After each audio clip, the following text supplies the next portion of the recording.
Good morning. Welcome to this glorious day and this morning at Unity Church-Unitarian. My name is Reverend Lara Cowtan. I use pronouns she and her, and I'm joined today on the chancel by Worship Associate Sara Ford. And we welcome you. We welcome you, whoever you are, however you got here, whether you're in person or online. We welcome you if this is your first time here. Please do fill out a visitor card and drop it in the basket as it goes by.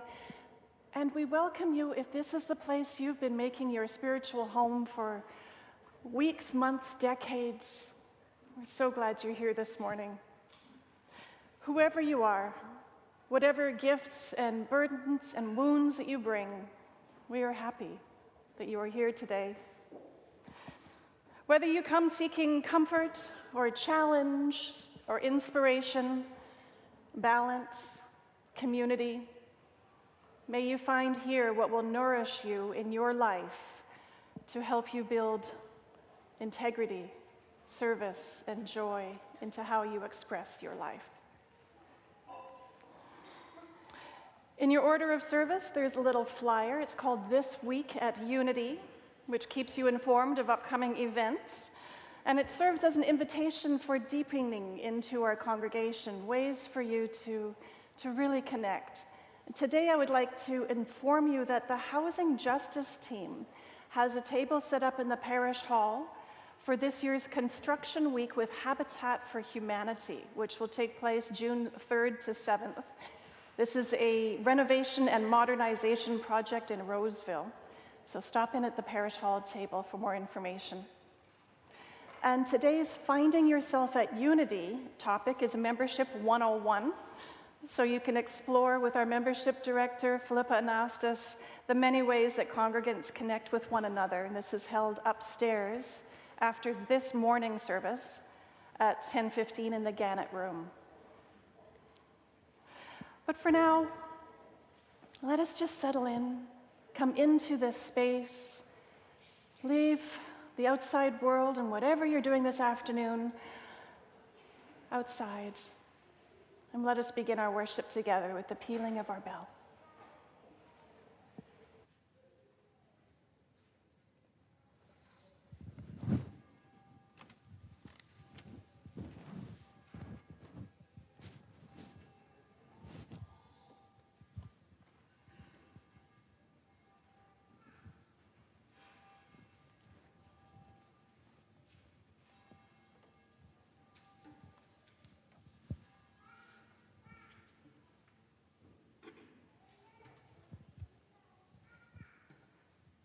Good morning. For those of you who don't know me, I'm Ahmed Ansaldu. I'm Director of Music Ministries here at Unity. The choirs have been very, very busy for the last couple of months, and now they're all heading towards a break for the summer. And that means that we will have choirs sometimes in worship, but they're pickup choirs. And what does that mean? You drop in the morning, and you learn a song or two that day, and you're all welcome to join. So watch your emails, watch your messages, or reach out to me if you'd like to be a part of it. This morning's prelude is called Bread and Roses.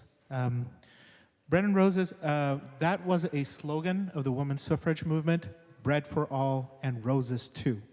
And it inspired a poem by James Oppenheim, St. Paul native actually. And then it became a well-known song, a march, and it's actually in your hymnals. It's number 109 in its original version. It became associated with the 1912 textile workers strike after a horrible fire, and specifically with a speech by labor leader Rose Schneiderman, who claimed, we want bread, but we also want all the things that rich people have, art and music, the roses too. Became an anthem of all of labor movements throughout the 20th century. And then the version that we're singing, it became quite famous in the version by Judy Collins, which I think is the one that most people have in their head, which is a different tune than the bright, sprightly march that's in the hymnal. So this is a Bread and Roses by the pickup choir.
Together we light this chalice.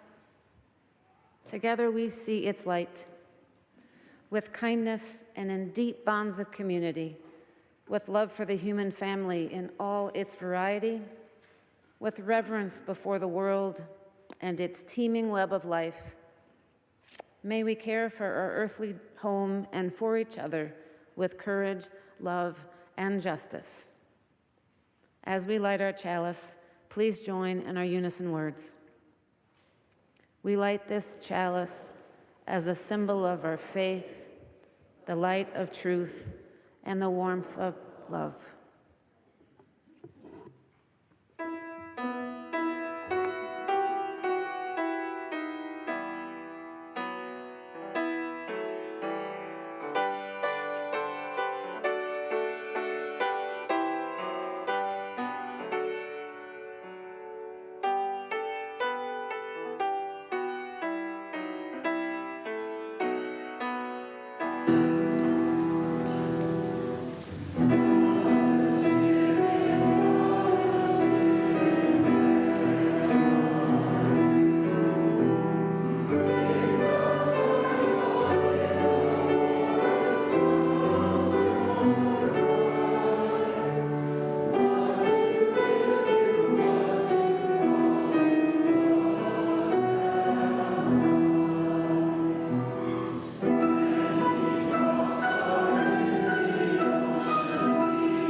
On Mother's Day by M. Jade Kaiser.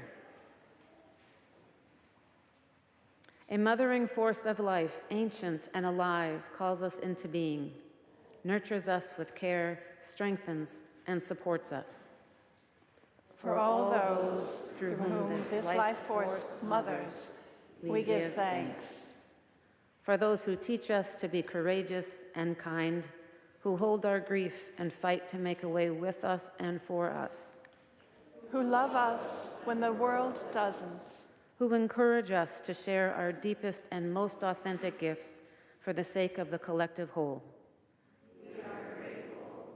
We are blessed. And too, we bear truths more complicated in these collective observances. The grief, the erasure, the distance, the queer and trans antagonism, all the forces that leave those who mother under-resourced, criminalized, isolated, or afraid for their children, given and owed. We choose to linger in the both ands, blessing and grief, honest and complex, tender and still learning, each of us. What is it to mother and be mother? And love well our teachers, human, plant, and creatures.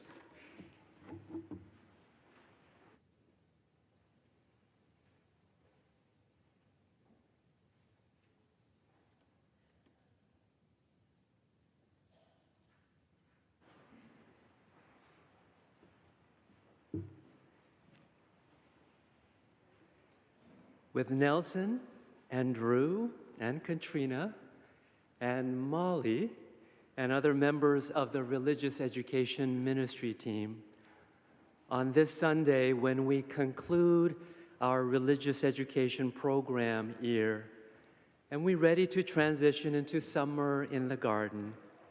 We pause and take a moment to acknowledge parents and teachers and all those whose primary spiritual practice is caring for children. Would all the children who are here this morning on Mother's Day come up front to help offer small gifts of appreciation and thanks to our teachers and volunteers on this concluding Sunday.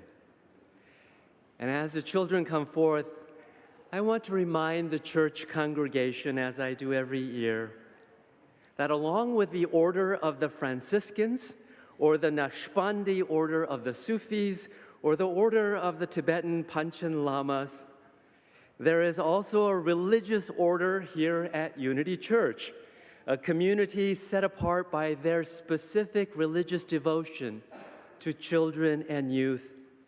These teachers and volunteers who live under sacred religious vows, their vow of fidelity to show up week after week, of being there for that child and that youth because they promise to be there.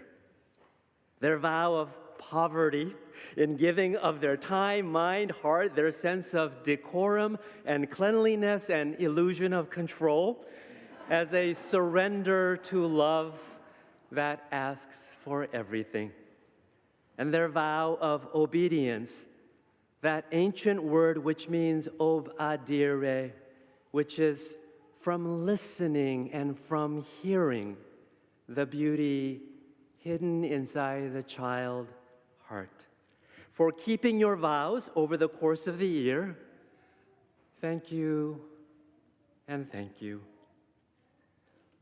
Will the RE teachers and volunteers please rise as you are called by your program areas and remain standing until our children come and share a gesture of appreciation and gift with you.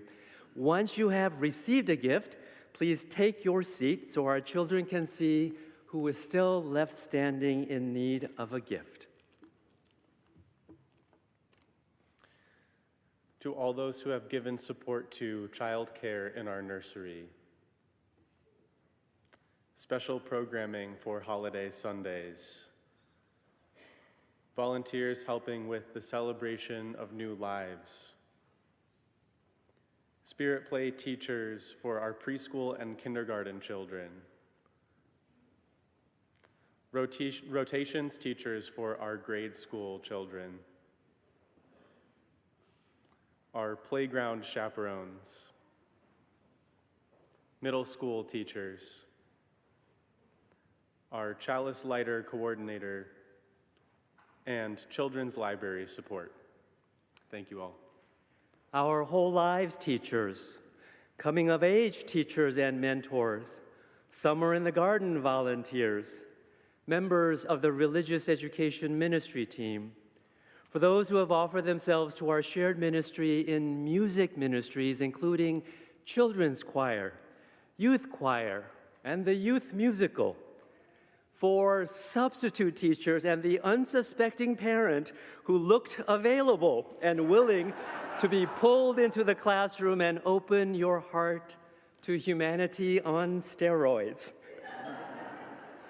Would the church offer our volunteers a round of our appreciation and gratitude?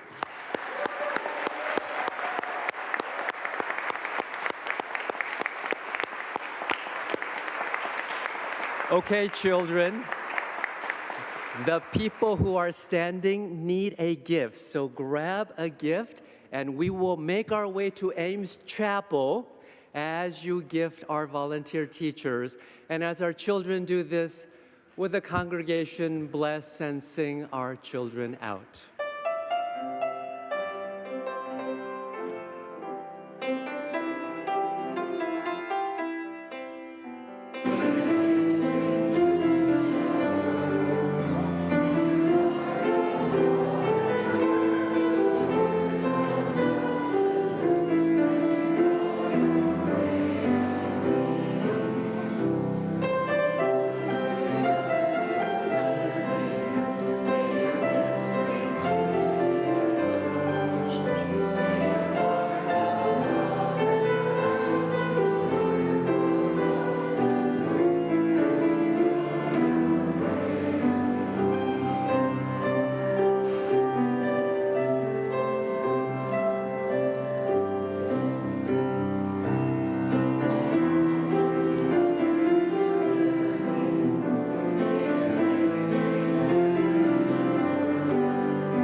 Each time we gather for worship, we set aside a moment to expand the caring ministry of this congregation. Let us take a moment now to settle ourselves. Plant your feet on that nourishing ground below you. Feel its solid strength and support. Let us take a breath together and enter into a time of meditation, reflection, and prayer.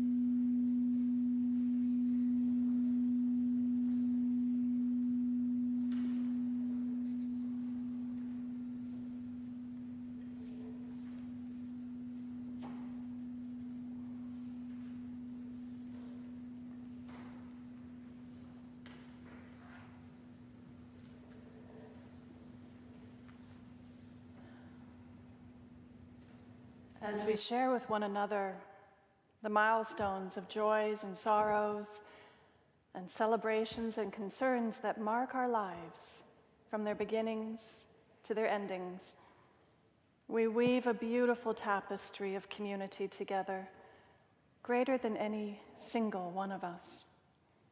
We are held,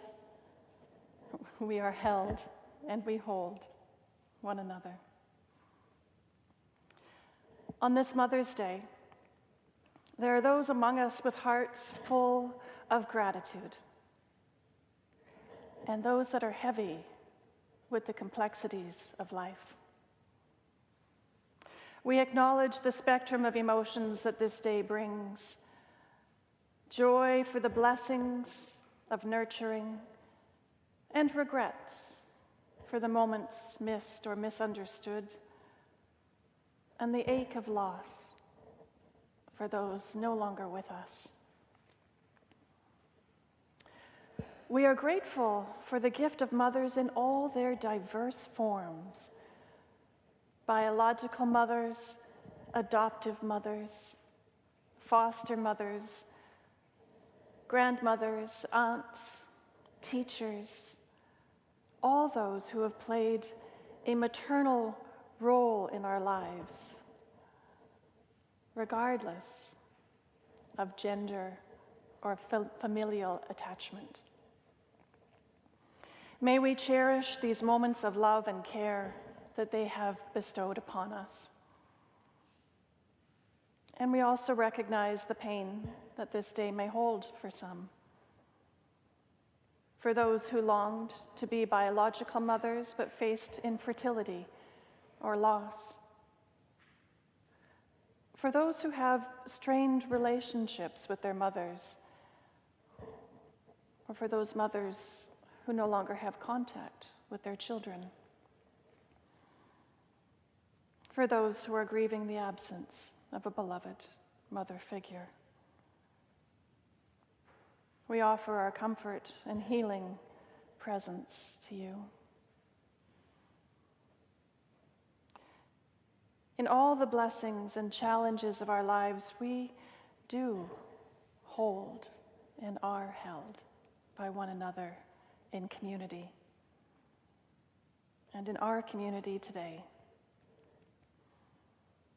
Brian, Angela, and Claire Newhouse are thrilled to announce daughter and sister Ellie was married to Lucas Bergstrom on Saturday, May 11th at the St. Paul College Club. And we also celebrate that after making the courageous jump from being a public defense lawyer to an elementary school teacher post-COVID, Morgan France Ramirez graduated on Friday with a Master's of Education with a dual language immersion focus from the University of Minnesota. His wife, Sarah Ulmer, and their family are very excited to be able to spend more time with him.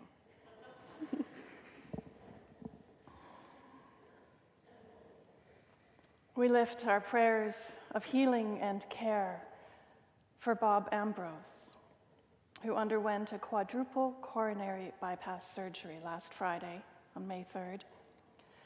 The surgery went well, and he's been back home with Elaine since Thursday, recovering slowly but surely and welcoming our prayers of support.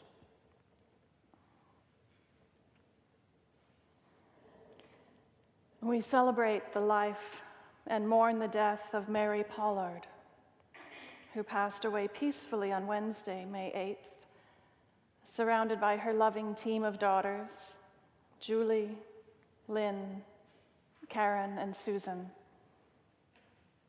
Mary was an active member of the congregational care team and much beloved in the Women's Wisdom Circle at Unity. Her wry humor and perceptive kindness will be much missed.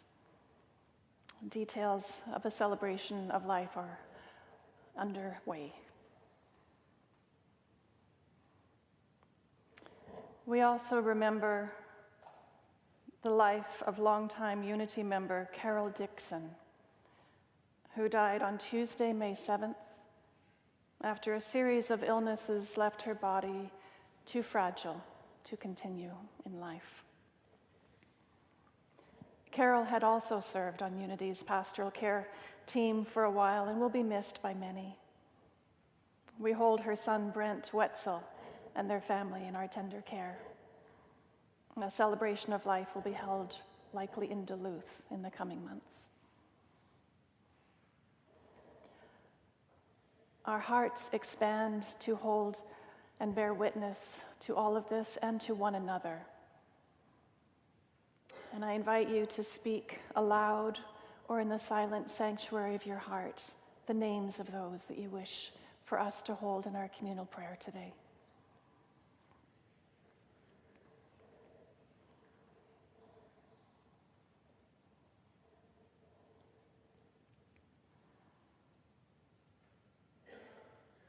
Will you pray with me?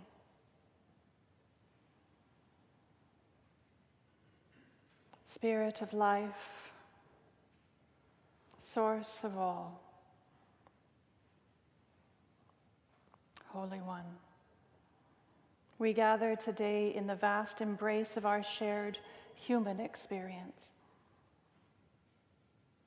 Guide us, sacred weaver of stories, as we stand on the bridge that connects ages past with the promise of tomorrow.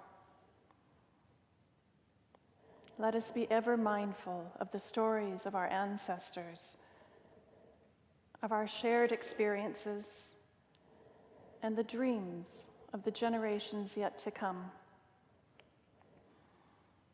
And let these tales not merely be recountings, but profound lessons, reminders of dreams and distilled wisdoms that guide our very steps. For every joyous story, may we lift our hearts in gratitude. And for every painful memory, strengthen our resolve and the courage to heal, to understand, and to be transformed. As we plant seeds in the fertile ground of our hearts and communities, let it be a radical act of hope. In the face of uncertainty, strengthen our vision, our patience, and our faith. O nurturing Spirit, knowing that the trees of our labors will provide shade and solace to many, we plant our seeds. In this journey of life, let our narrative be one of enduring hope, resilience, and boundless love.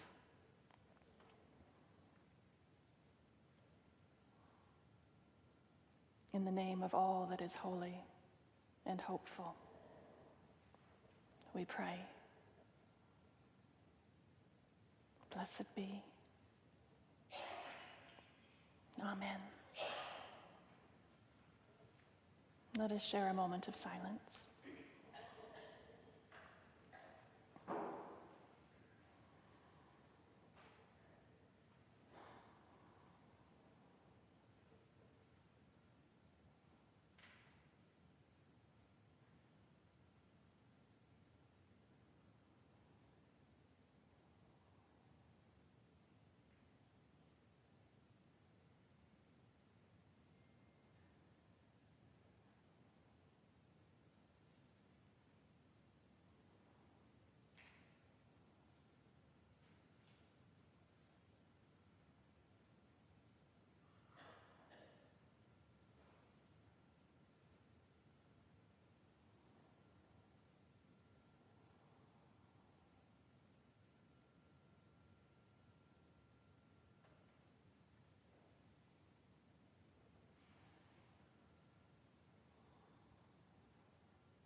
We Unitarians are not new to the fraught nature of Mother's Day. From the moment it was initially considered as a call of mothers that their sons might no longer die in war, it has been commodified and commercialized in ways that strip it of its purpose and hold up white heteronormativity as the only iteration to be celebrated. But its beginnings were a call by women for women to harness collective power and demand peace. Immediately and ever since, it has been co-opted into a narrative that celebrated women only outside of the political discourse, focused instead on domestic nurturing of home and family. And so, to live our values into this day, we have some work to do, to the end of learning to unpack our privilege. We acknowledge those who do the mothering, those who lacked the mothering they needed, and those whose dreams of motherhood were torn from them by poverty, by trafficking, by abuse, by the cruelty of immigration and emigration experiences. We acknowledge and hold up the lives of mothers who had to give up children to adoption. We acknowledge the mothers who are separated from their children and who have no food or safety to offer the children they have. We acknowledge and hold up those who do all the nurturing of a mother but lack the title and thereby the recognition. We acknowledge trans mothers, foster mothers, stepmothers, grandmothers, the male and non-binary mothers, the community and neighborhood mothers, those who nurture this earth and remind us of our obligations to it.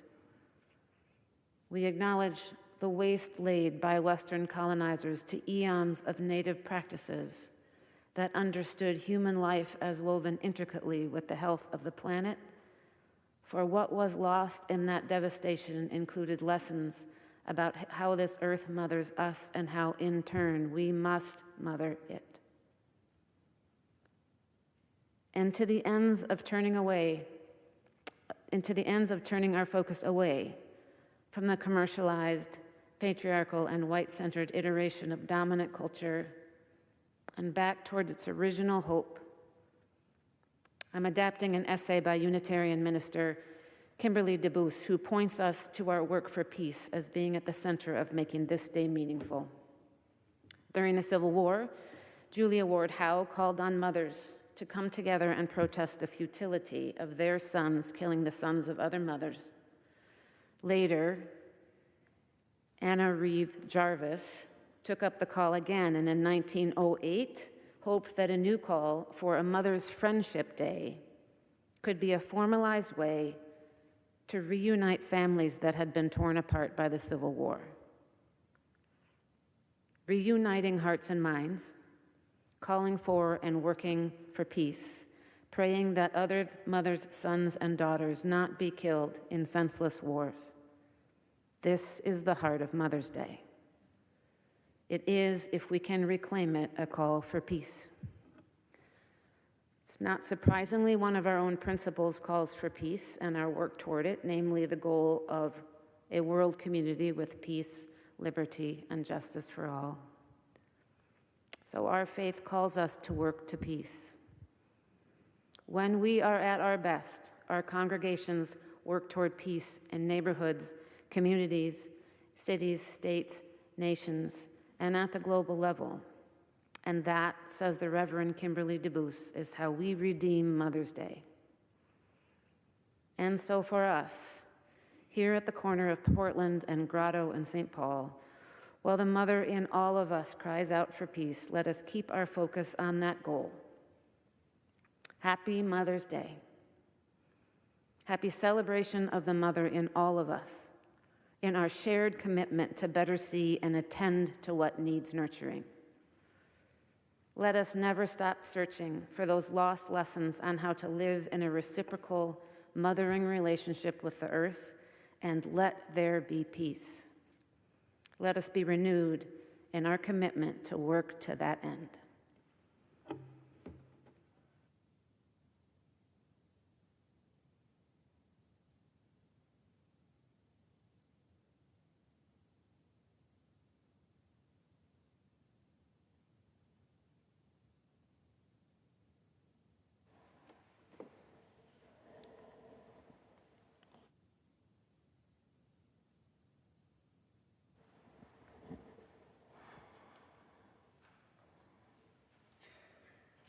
you give me a moment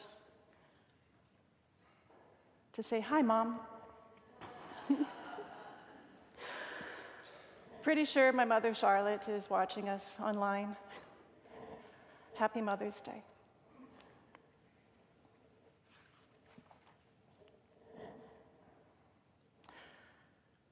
Mothering, it seems,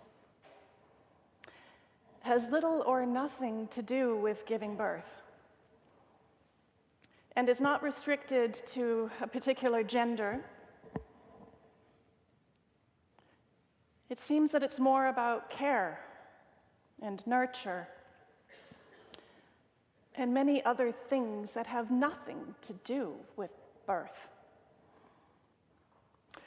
So this day, this Mother's Day, indeed this weekend, is a time to remember those ancestors who have contributed to our raising, our becoming as individuals and even as communities and societies, shaping us sometimes gently, sometimes ferociously, with love. I'd like to take a look at some of our faith's ancestors today, if you'll permit me a little history lesson. I know there are some of you who enjoy that. So let's look at some of our Unitarian ancestors who have inspired us through their commitment to living out the principles of their faith. Julia Ward Howe, as Sarah had mentioned, was a true pioneer of women's rights. As a young child, she railed against her father's strict Calvinism, seeking community and discourse with the liberal thinkers of her day in Boston, being Unitarian William Ellery Channing, Theodore Parker, Margaret Fuller, Ralph Waldo Emerson. Can you imagine this dinner table? Julia wrote plays and essays and poems and published many books, much to her husband's dismay. He didn't really think she should be a public author. But his disapproval of her independent nature didn't prevent her from editing a magazine for women's writings and forming associations to lobby for women's voting rights. Oh well.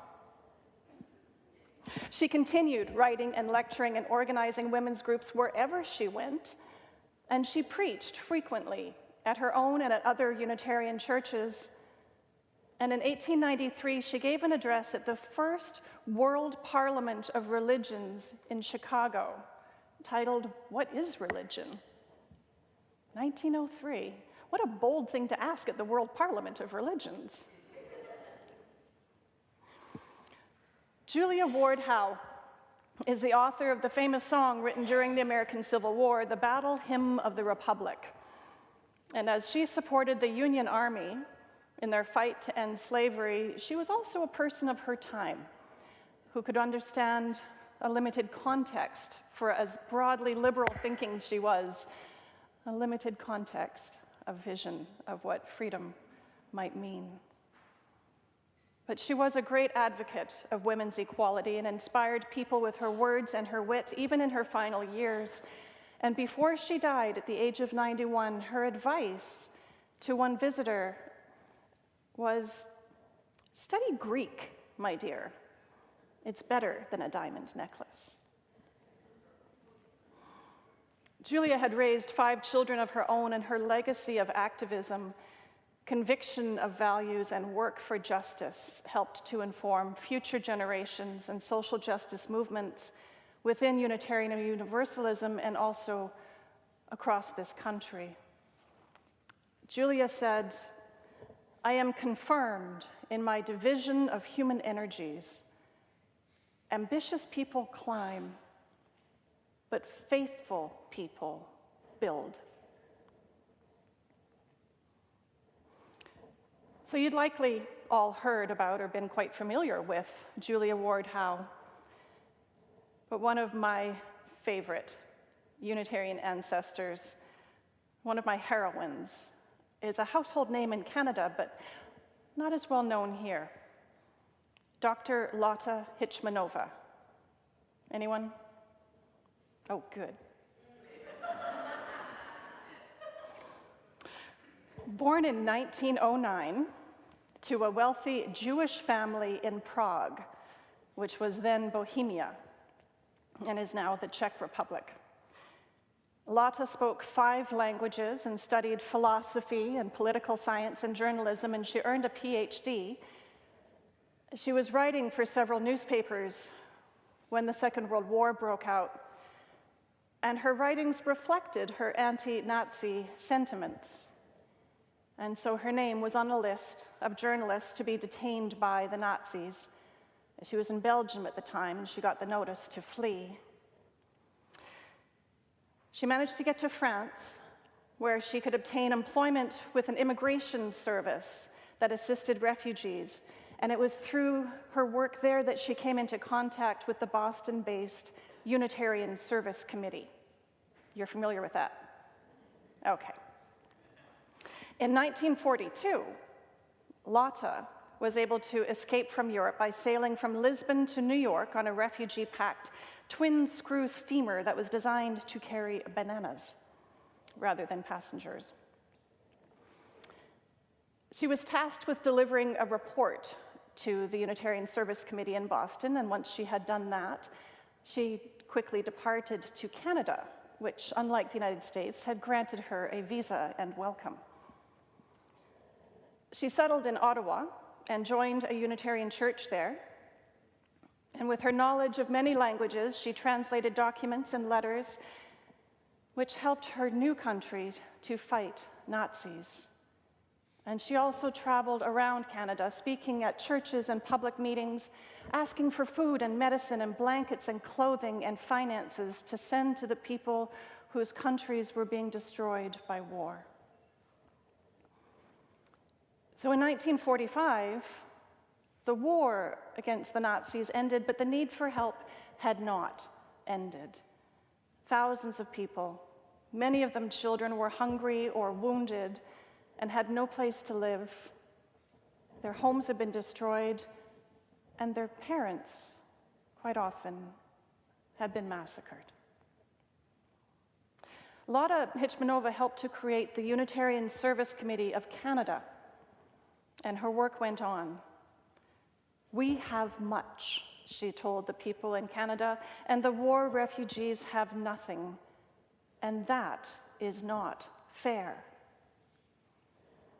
People gave money and food and clothes, and Lotta took it all to Europe to share, and she toured these war-torn countries and the camps as they were trying to rebuild. And there she gave the people what she had received from other people to give. And then she asked the people in Europe what they needed to take care of themselves. Lotta believed we must listen first and then help. She began directing a small volunteer army to assist children and other refugees, first in Europe, and then the Unitarian Service Committee of Canada expanded its program to other parts of the world, including Korea and India, Nepal, Vietnam, Lesotho, Indonesia. They were in more than 20 countries around the world, sending food and money, and in particular prosthetic limbs for injured children. And through Hitchmanova's direction, the USC Canada started a foster parent program, building relationships and pen pals between children and family around the world. They would exchange cards and photographs. Dr. Lotta would spend 3 months of the year making fundraising drives with appeals on radio and television and touring across Canada. And I still have an earworm in my head of the radio broadcasts asking for money to support the Unitarian Service Committee of Canada, located at 56 Sparks Street in Ottawa. It's there, I can't get rid of it. And the constant ads in the papers and the magazines with little pictures of children asking for help. for relationship, for support. So she would tour across Canada, and then the rest of the year she'd be traveling the world, always wearing a uniform that she had designed herself, that was modeled on an outfit that the American Army nurses had worn. And she wore this uniform to make herself identifiable, but also because it gave her more respect as a woman traveling around the world in a uniform. It gave her access across borders and into refugee camps. Dr. Lotta convinced people that their individual contributions made a difference, and that local people and agencies themselves should be responsible for the foreign aid projects around the world. There was always something that drew her attention and her concern, and her appeals for help were met with generosity and action to build health facilities and pay teachers and feed and clothe countless people. She raised over $100 million during her time at the USC. Her busy life was solely focused on helping those in need, and she never married or had children of her own, but she became known as a mother of 1,000 orphans. She was also called Canada's Mother Teresa. She gave her life to the aid of others because, as she said, hunger never stops and disease never sleeps. And as we know, wars never end. The USC Canada is now called Seed Change, and it continues to operate in Ottawa at 56 Sparks Street.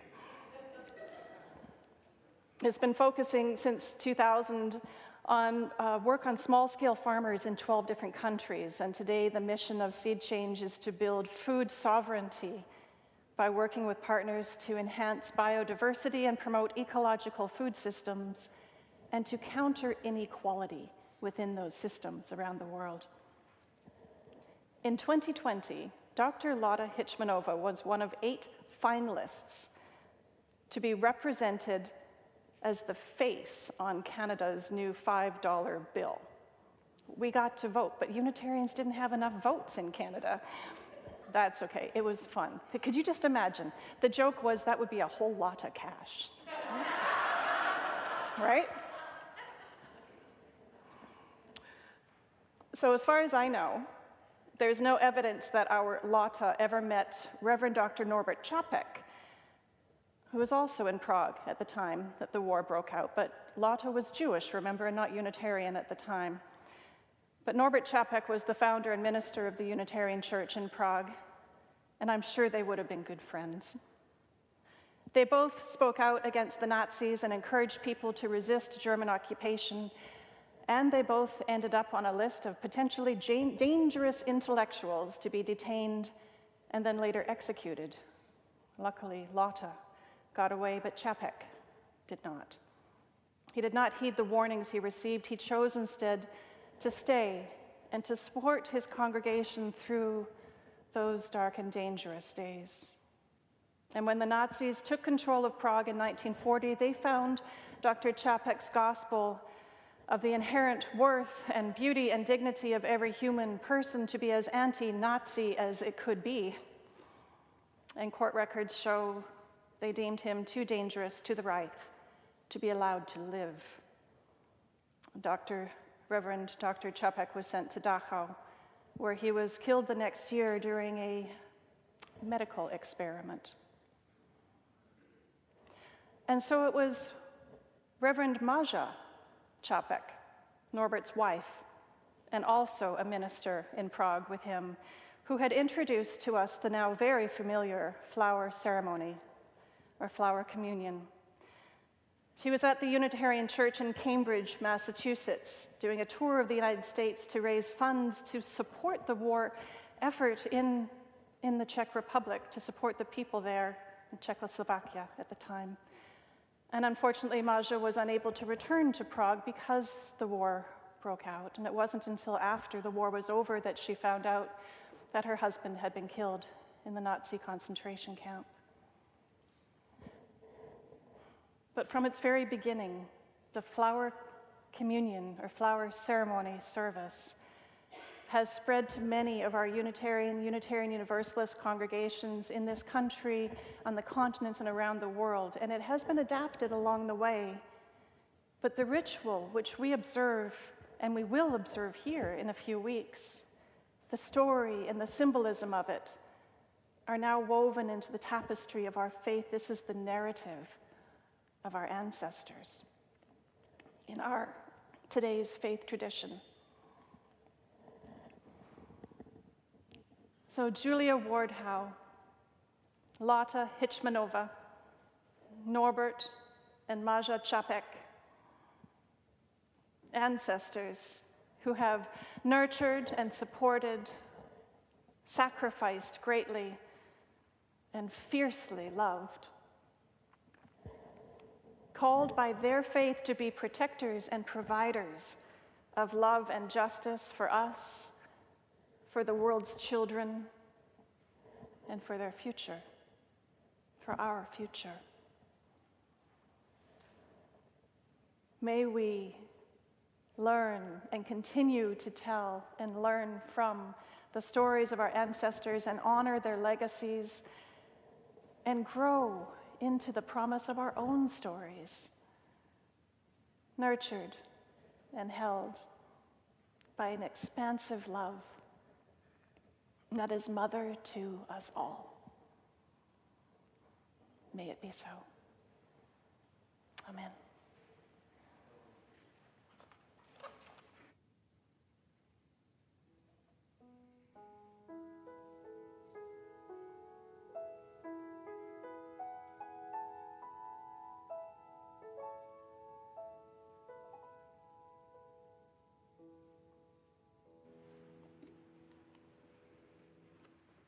Unity Church is framed by statements of conscience, known as our end statements.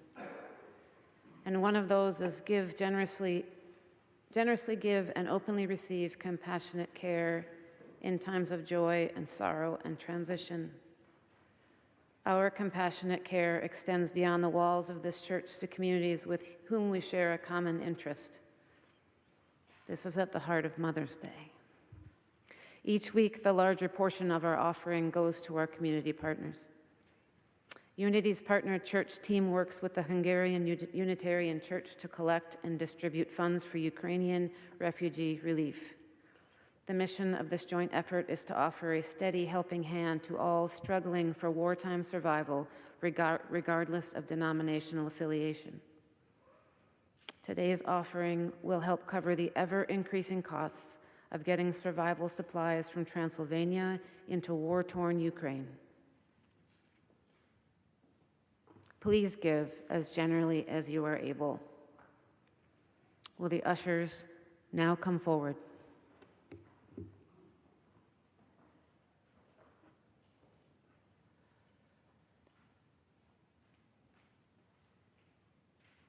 May the work of our hands and the generosity of our hearts be given in gratitude this day. Let the offering now be given.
Words from Mother Teresa.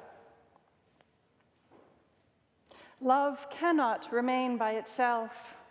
It has no meaning. Love has to be put into action. And that action is service.